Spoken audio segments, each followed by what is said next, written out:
Assalamu alaikum student. Now we started biology chapter number 1 gaseous exchange. Gases exchange क्या होता है? Gases exchange का मतलब है हमारी बॉडी में गैसेस का तबादला होना। ये इंसानों में होता है, जानवरों में, जबकि पौधों में भी होता है। अल्लाह ताला ने इंसानों में गैसेस एक्सचेंज का प्रोसेस ऐसे रखा है जैसे रिस्पायरेटरी सिस्टम। इंसानों में रिस्पायरेटरी सिस्टम के थ्रू ही गैसेस एक्सचेंज का प्रोसेस होता है, जबकि पौधों में यही काम होता है, लेकिन रिस्पायरेटरी सिस्टम के बजाय रिस्पायरेशन सिस्टम होता है और वो अपने organ to organ gases exchange करते हैं। अब जैसे हमारी बॉडी पे हमारी स्किन और एयर का मिलाप होता है, लेकिन गैसेस एक्सचेंज का अमल नहीं होता।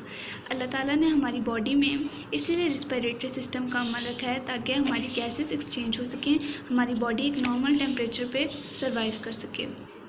जैसे कि हमने क्लास 9 में पढ़ा था कि सेल जनरेट होते हैं एटीपी से। एटीपी से कैसे होते हैं? जब हम फूड खाते हैं तो एटीपी प्रोड्यूस होता है। अब एटीपी होता क्या है? एक्चुअली इसको एटीपी में जो हमारे साइंटिस्ट हैं उन्होंने एटीपी में इसको कहा गया है कि एटीपी हमारी एनर्जी बूस्ट करेंसी है। इसके अंदर हमारी एनर्जी स्टोर होती है। हमारी बॉडी में सेलुलर रेस्पिरेशन का प्रोसेस तब होता है जब हम फूड खाते हैं और फिर वो कार्बन और हाइड्रोजन बॉन्ड में डिवाइड हो जाता है और इससे हमारा ऑक्सीडेशन रिडक्शन का प्रोसेस शुरू होता है। हमने क्लास 9 में ऑक्सीडेशन और रिडक्शन पढ़ी थी। एरोबिक रेस्पिरेशन में क्या होता है? हमारी जो ऑक्सीजन होती है वो कम्प्लीटली इस प्रोसेस में इन्वॉल्व होती है।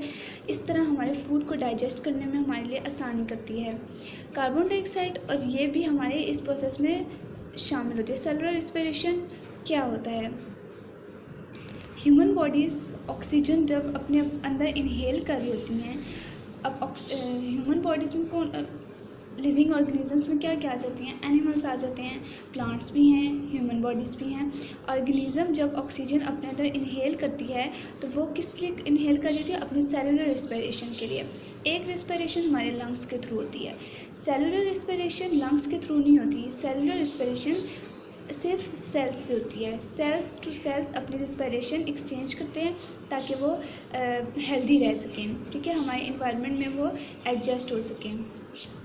अब बेसिक जो मैंने आपको प्रीवियस अभी शुरू में इनिशियली बताया था, अब वैसे ही इसमें गैसेस एक्सचेंज की डेफिनेशन आ गया है कि जो ऑक्सीजन हम अपने अंदर इनहेल करते हैं और एक्सहेल करते हैं अपनी कार्बन डाइऑक्साइड, उससे कहते हैं गैसेस एक्सचेंज। एक्चुअली हमारी इन्वायरमेंट और हमारी इंटरनल बॉडी बैलेंस रह सके ताकि हम इस इन्वायरमेंट में सर्वाइव कर सकें। अब ये सिर्फ बॉडीज़ ह्यूमन बॉडीज़ नहीं करती बल्कि एनिमल्स भी करते हैं। एनिमल्स में ब्रीथिंग प्रोसेस कैसे होता है? जब वो अपने अंदर ऑक्सीजन इनहेल करते हैं और कार्बन डाइऑक्साइड एक्सहेल करते हैं तो ये उनका ब्रीथिंग प्रोसेस होता है और ये भी ऑब्वियसली उनके लंग्स के थ्रू होता है। अब आप सोचोगे कि ब्रीथिंग और रिस्पायरेशन सिस्टम तो दोनों एक जैसे हैं, जबकि ये दोनों डिफरेंट चीज़ें हैं। रिस्पायरेशन मैकेनिकल प्रोसेसेस के साथ इन्वॉल्व होती है और जो हमारी दूसरी साइड पे रिस्पायरेशन है वो बायोकेमिकल प्रोसेस से इन्वॉल्व होती है। ब्रीथिंग हमारी मैकेनिकल और फिज़िकल क्यों है ये हम आगे पढ़ेंगे। अब सबसे पहले हम स्टडी करेंगे गैसेस एक्सचेंज इन प्लांट्स।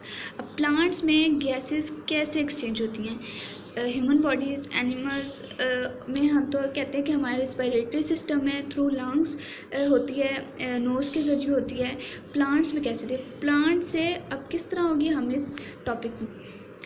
अब ह्यूमन बॉडीज़ में तो हमारे पास लंग्स हैं, नोज़ हैं, डिफरेंट चीज़ें जिससे हम अपना गैसेस एक्सचेंज कर सकते हैं, लेकिन प्लांट्स में ऐसा कोई ऑर्गन नहीं है जो गैसेस एक्सचेंज कर सके। इसलिए अल्लाह ताला ने उनके हर सेल के अंदर ये खसूसियत रखी है कि वो अपनी गैसेस एक्सचेंज कर सकते हैं। जैसे लीव्स में क्यूटिकल हो गया, अपर एपिडर्मस हो गया, mesophyll cell, lower epidermis, guard cell, stomata, each and every cell उनका खुद ब खुद गैसेस एक्सचेंज करता है ताकि वो अपने इन्वायरमेंट में एडजस्ट हो सके और अच्छी ग्रोथ कर सके।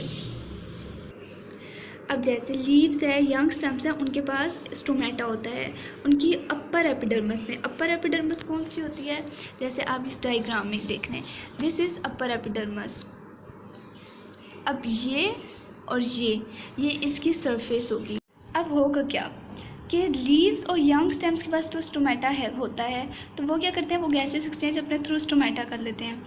अब जो इनर सेल्स होते हैं हमारे लीव्स के, जिनको हम मेसोफिल सेल्स भी कहते हैं, उनके जो स्टेम्स होते हैं वो उनके पास एयर स्पेसेस की एयर क्रॉस होने की जगह होती है, स्पेसेस होती हैं, वहाँ से उनकी गैसेस एक्सचेंज हो जाती है, जैसे आप इस डायग्राम में भी देख रहे हैं। Air inter stomata air leaves, इनके बीच में गार्ड सेल्स हैं, इनको आप स्टोमेटास भी कह सकते हैं, गार्ड सेल्स भी कह सकते हैं, यहाँ से इनकी एयर एक्सचेंज होती है। Leaf cells faces two situations during the day time.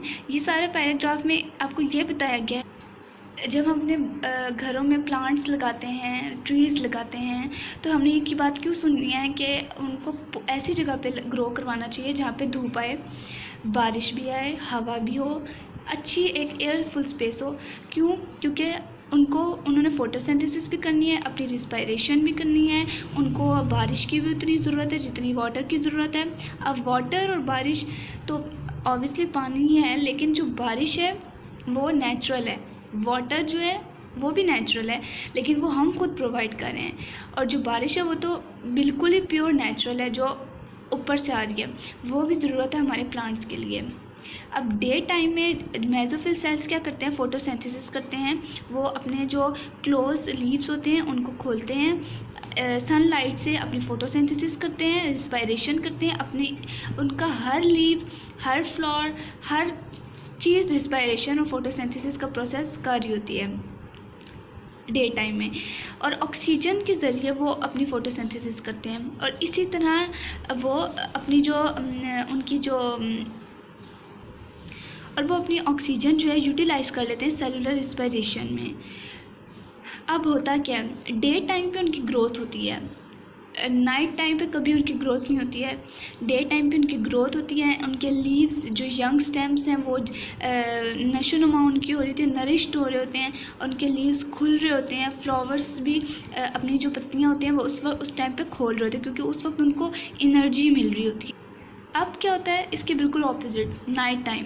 पहले हमने डे टाइम की बात की, अब नाइट टाइम में क्या होता है, हमारे जो अब लीव्स होते हैं प्लांट्स के, उनके अंदर फोटोसिंथेसिस नहीं होती। रात के वक्त अंधेरे के टाइम कोई फोटोसिंथेसिस नहीं होती, जबकि उन्होंने जो पूरे दिन में फोटोसिंथेसिस अपनी की होती है, ऑक्सीजन इनहेल की होती है, अब वो क्या कर रहे होते हैं, अब वो रिलीज़ कर रहे होते हैं अपनी कार्बन डाइऑक्साइड। किसके थ्रू? अपने स्टोमेटास के थ्रू। क्यों? क्योंकि उन्होंने एनवायरनमेंट में एडजस्ट होना है, अपने लीव्स को ग्रोथ करनी है, उन्होंने अपने आप को मजबूत बनाना है, इसलिए उनको एनवायरनमेंट में एडजस्ट होने के लिए जैसे वो इनहेल करते हैं इसी तरह वो एक्सहेल भी करते हैं। अब हम आगे चलते हैं, lenticels. What is lenticels?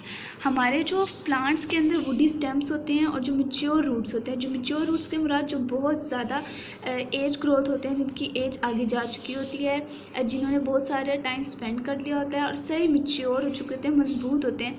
Woody stems जो मजबूत होते हैं, उनकी सरफेस के ऊपर एक बार्क होती है, एक झिल्ली सी होती है, जहाँ से वो अपना वाटर और गैसेस को एक्सचेंज करते हैं, उसको कहते हैं लेंटिकल्स। उसके अंदर छोटे छोटे पोर्स होते हैं, छोटे छोटे, जहाँ से वो अपनी एयर को पास करते हैं ताकि वो भी गैसेस एक्सचेंज कर सकें। लेंटिकल्स हर प्लांट में मौजूद होते हैं। अब गैसेस डिफ्यूज़ कैसे होती हैं? अब गैसेस डिफ्यूज़ इस तरह से होती हैं कि जो हमारे रूट्स होते हैं, यंग स्टेम्स होते हैं, उनके अंदर वो पहले इनहेल करते हैं फिर एक्सहेल करते हैं। इसी तरह से वो जिस सॉइल के अंदर दबे हुए होते हैं, सॉइल मीन्स मट्टी के अंदर जो दबे होते हैं, उनके साइडों पे जो जड़ें होती हैं वो वाटर को अपने अंदर एब्जॉर्ब करती हैं। रूट्स के ज़रिए वो वाटर को अपने अंदर एब्जॉर्ब करके उसको प्लांट्स तक उनका वाटर, उनकी खुराक पहुंचाते हैं, ताकि सिर्फ रूट्स को खुराक ना मिले, ताकि पूरे ऊपर स्टेम तक खुराक जाए, फ्लावर तक खुराक जाए, ताकि वो ग्रोथ कर सके। अब ये तो बात हमने उन प्लांट से की है जो ज़मीन के ऊपर हैं। अब जो ज़मीन के नीचे, मेरा मतलब है जो वाटर के अंदर हैं, एक्वाटिक प्लांट्स हैं, उनका किस तरह गैसेस एक्सचेंज होता है। अब हम उनकी बात करते हैं।